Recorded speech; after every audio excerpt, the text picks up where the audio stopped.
Steel City. Is everybody ready to go? It's proclaimed the greatest radio show.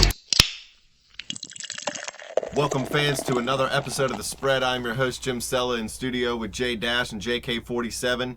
We got our Cork segment for you this week. We're going to talk about Francisco Lindor and Carlos Correa. Yep, the future at shortstop in Major League Baseball for sure. Two of the top prospects in the game, both recently just got called up. We're going to talk about Carlos Correa first. The Houston Astros are sitting at 40-28 right now. They're on a 5-game winning streak, sitting in first place in the AL West. But they were actually on a 7-game losing streak before they called Correa up, and he's really given them a boost. The pitching staff, they're pitching well this season. They're tied with the Angels with 4th least runs allowed in the AL. And the offense is hitting well too. 3rd in the AL in runs scored. The Astros were supposed to be garbage this year, so for them to be doing this well is still amazing to me. I wouldn't say they were supposed to be garbage. I mean, I think I did pick them to come in 3rd in the division, but no one thought they would break out like they did this season. They thought it was still a year or two away from that happening. I actually personally thought it was next year where they'd actually you'd see them start to break out a little bit. I didn't think I'd finish, well, maybe I did think I'd finish last this year. I'd actually have to look. I think you picked them second to last. But anyways, it's really a feast or famine type offense. You got Castro, Carter, Valbuena, even Springer. I mean, Springer's hitting 277 right now, I believe it is. But really, he's a guy that's going to strike out or hit an extra base hit. But look at his Gaddis, 12 jacks, a 231 average. Valbuena, 16 jacks, a 185 average. Castro, 7 jacks, a 227 average. Colby Rasmus, 9 jacks, a 250 average. And Chris Carter, 12 jacks, just a 210 average. Really, the only hitters on this team that are hitting for a good average are Altuve and Preston Tucker, but he really hasn't had many at-bats. What about your boy Marisnik? Love him. He's actually tailed off a lot. Yeah, he's tailed off. He's still a decent outfielder. You look at their outfield, they got Springer, Marisnik, Tucker, Rasmus, and a guy they just called up in Domingo Santana. This is a guy that's been in the top 100 prospects here and there, but he has a lot of power. He has a lot of swing and miss in his game too, like a lot of these Astros. So we're going to have to see how he turns out. But collectively, I think that's a pretty good outfield. Like I said, Altuve's their star second baseman, and Springer's their star outfielder. So they got 2 franchise pieces right there. Everybody else is really just, good players. Like Evan Gaddis is a good player, but they're not franchise players. But they called up Carlos Correa, and he is a franchise player. They've been calling up a lot of people. Lance McCullers, Vincent Velasquez, Preston Tucker, this Domingo Santana, like I mentioned, and now Correa. And Correa is supposed to be the best one out of them all. I'll tell you, I love what I've seen out of the first 10 games. So, 349, 3 home runs, 7 RBI. Can't go wrong with that. 3 home runs in 10 games is beast mode, and he stole 4 bases already. The good on-base percentage, too. They need guys that are going to get on base as much as guys that are going to hit the ball out of the ballpark, and getting on base is something these guys don't do a lot. Yeah, he K'd 11 times, walked 2 times. That isn't that great in 43 at-bats, but he's young. He showed in the minors he can take a walk. And the K rate might not get too much better, but it's going to be a little bit better than that, and he's going to be a high on-base guy, even when his average drops down closer to 300. Like you said, it's sitting at 349 right now. That's a big reason why you have a 378 on base. Right. But look, they had Jed Lowry at shortstop earlier this season, and he went down, placed on the 60-day DL, and then they were going with a combination of Marwin Gonzalez and Jonathan Villar. So this was their weakest spot in the lineup, and like I said, they were on a 7-game losing streak for a while. Carlos Correa was the best thing they could do was to call him up, and really, they delayed it a little too long, in my opinion. I think they should have called him up earlier, even before we did the prospect segment on Correa. But like I said, he's considered by most scouts to be one of the best prospects, maybe number 2. Some people consider Byron Buxton the number 1. Some people consider Correa the number 1 prospect. He was the first-round pick in 2012. He's still just 20 years old.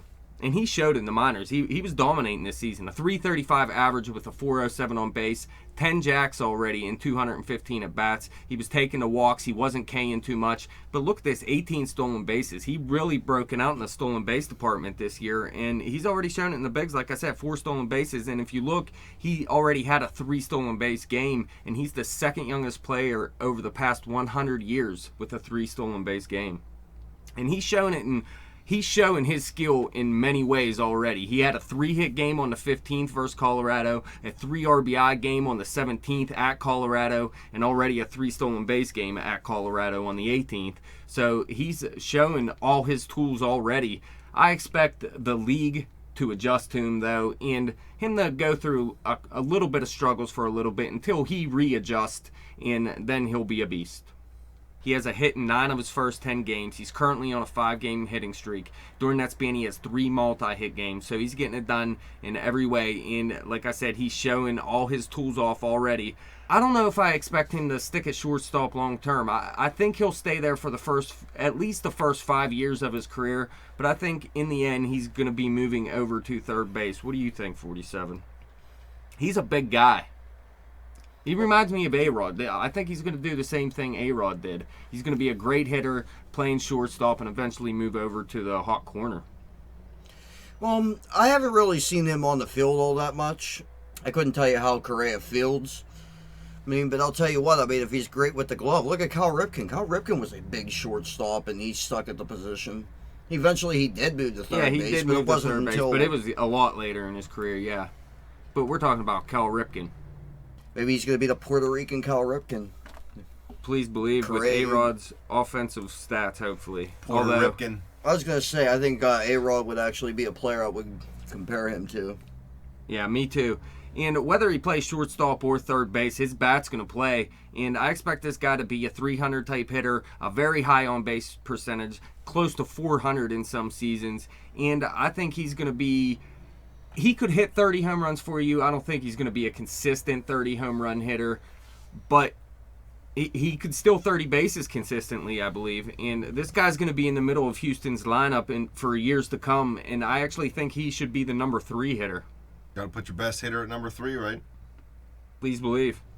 Other prospects they could still call up are Colin Moran. He's a third baseman. John Singleton, he's a first baseman. And this guy who plays second base, he's not going to play second base for the Astros. He'll probably move to center field in Tony Kemp. And he's not a top 100 prospect, but in my book, he's a top 10 prospect because he's just beast mode. So we'll have to see where the Astros go from here. Carlos Correa has already jump-started this offense, and I expect them to keep winning. We did a segment where we said they were going to... Well, a couple of us said they were going to stay at top of the division. Jim, you said they were going to fall off. The way Correa looks right now, this is a huge piece, another franchise piece in there. That gives them 3 franchise hitters. And you already got the ace in Dallas Keuchel. I think this team is for real, and they are going to at least make a run for their playoff spot towards the end of the season. Well, I think they're definitely going to make the playoffs. Definitely. Well, Anaheim, they've been the Los Angeles Angels of Anaheim. They've been okay lately. The team that's really surprised me has been Texas. Yeah, Texas has looked real good, and to me they have no pitching staff. They did call up that Chichi Gonzalez, and he's been pitching very well. And he's a pretty good pitcher. He pitched well in the minors, but their pitching staff, I just don't see how they're staying near the top of that division. Another top prospect shortstop that got called up is Francisco Lindor of the Cleveland Indians. Now, Cleveland's in a different position than the Houston Astros. They're sitting at the bottom of the division. They had higher hopes than the Astros this season, but they're just 31-34 right now in 4th place in the AL Central, 8 games behind Kansas City, but they're still just 4.5 out of the wild card, so they still have a lot of things to play for, and they had a lot of problems early in the season. That they did. Cody Allen struggled early on. Kluber struggled early on. And then just a dreadful start, and that's actually been the big difference maker in their season. They've been actually great over the past 6-7 weeks of the season. I wouldn't say great, but they've been playing a lot better than they started the season. But like you said, that the pitching staff was having problems earlier, and they still let up the 4th most runs allowed in the AL. But really, when I look at it, you got Corey Kluber, Trevor Bauer, Danny Salazar, and Carlos Carrasco as your 1 through 4. And I think all of them pitched well enough this season where they deserve to stick in this rotation. You might want to bring a number 5 in eventually if you can stay in the race around the trade deadline. And like you said, Cody Allen had a bad start to his season at the back end of the bullpen, but he's really turned it around. So I think the pitching staff as a whole is going to be okay. You just stick with it, maybe bring in a piece here or there. But the offense hasn't been getting it done either. They're 10th in the AL in runs scored. But when I look at it, I mean, you got Young Gomes at catcher. He's been hurt. Yeah, he was hurt to start the season, and he's really got off to a slow start since he came back. But I really look at him as one of the better catchers in baseball. Carlos Santana, he can get it done with the bat. He got some questions defensively. He's been moved around the past few years, catcher to third to first. But I'm fine with him. Kipnis has had an excellent season. Chisenhall was garbage earlier this year, and he finally got sent down, and they called up their prospect Giovanni Urshela, and he's got off to a pretty decent start so far with a 269 average and 26 at-bats, and this is a guy that's not going to K much either, and has some power, so he has some very nice upside in him. You might not see it this season. It might be a year down the road. But when I look at that infield, it looks beast mode to me. And then I look, Michael Brantley's one of my favorite players in baseball. And then you round that out with Michael Bourne and then Brandon Moss and Daniel Murphy. Plus you got Avias, who can play pretty much any position on the field outside of catcher. Nick Swisher's their DH, but he's on the DL right now. But really, yeah, I think they could bring in some pieces for their outfield maybe. But other than that, I mean, this should still be a very good offense. The one problem they were having was shortstop this year. They had Jose Ramirez start the season there, and he has some upside. He was very good in the minors, but he just hasn't showed it in the bigs this season, and he was actually hitting just 180 with a 247 on base. He's not a power guy. I think he had 1 jack. He had 8 stolen bases, but it just wasn't getting it done for him, and he got demoted, and they originally called up Zach Walters, another shortstop they have. He has little upside compared to Lindor, and it wasn't until probably 4 or 5 days later they just decided to call up Francisco Lindor. The tribe will rise again. They just had a rough start, that's all. Yeah, I think they could still get back in this. They could definitely pull themselves out. When you're only 4.5 out of the wild card, you still got a chance. But Lindor, like I said, he's a top 5 prospect, as high as number 2 on some people's list. But he's more of a defensive shortstop. He has huge defensive potential, and I actually believe he's going to win some gold gloves in his day. But he still has some offensive upside, too. I mean, just look in the minors. In his career, he hit 278 with a 354 on base. He didn't show too much power, 21 jacks in 1,647 at-bats, but he showed great speed, 90 stolen bases, and his power did improve last season in 2014 between Double-A and Triple-A. He had 11 jacks, and he also had 28 stolen bases that season, and people actually believe he's going to grow into a little bit more power, maybe 15, as high as 20 home runs. I wouldn't expect any more than 20 in his career, though. Any chance his glove can help improve the 4th most runs allowed in the AL? Absolutely. Like the shortstop position, definitely. Yes. Absolutely. Jose Ramirez, he wasn't a terrible shortstop. Neither is Zach Walters, but they don't have the offensive upside that Lindor does. But Lindor is 10 times better shortstops than they are, and he should definitely improve their runs against. But so far in 2015, he's only played 4 games. He's 4 for 15, has an RBI, 2 runs, a stolen base. He has K'd 5 times and took 0 walks so far. But this is a guy that showed in the minors he doesn't K too much, and he does take a pretty good amount of walks. In fact, above average. And really, I expect this guy to, even though he may only hit 275, he could be a 300 hitter. It's not out of the question. But even if he does hit 275, I expect his on-base percentage to be 350 plus most seasons. I mean, it looks like he has an ability to take a walk, and he has some plate discipline. So, I mean, that's Absolutely. definitely, the K rate was actually pretty good. Yeah, absolutely. In the lower levels of the minors, he was showing an elite walk rate. It slowed down. They moved him through the system pretty fast, so he's only 21 years old, so I expect him to get that walk rate back as he matures, and the strike rate I expect to go down as well. And I really think by the time this guy's 26, 28 years old, he's going to be one of the elite on base percentage guys in the league, not taking hardly any Ks, and he's just going to be all over the base pass, and he's going to be a spark at the top of the Cleveland Indians lineup, probably hitting number 1 or number 2 in the lineup in the future. In fact, he's already hitting number 2. They're showing a lot of faith in this guy, actually. But he's definitely going to stick at shortstop, like I said. So that's where he differs from Correa. Correa, there's questions whether he's going to stick at short or move to third. Francisco Lindor should be a shortstop until he's 35 years old. Is he going to be a present-day Omar Vizquel? Omar Vizquel. Omar Vizquel was a beast. He was a beast. I think Lindor is actually a little bit better defensively than Vizquel. Really? Because Vizquel was awesome defensively. Yeah, Vizquel was awesome. Man. How about Ray Ordonez? Is he a better defensive shortstop than Ray Ordonez?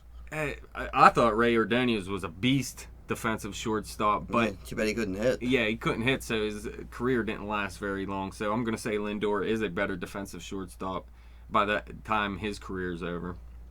But really, offensively, he could be up to a 300 hitter. Like I said, 20 home runs would be his max. I expect him to hit double digits each season, though, as he matures. And he's going to be a high on base guy, a table setter at the top of the lineup.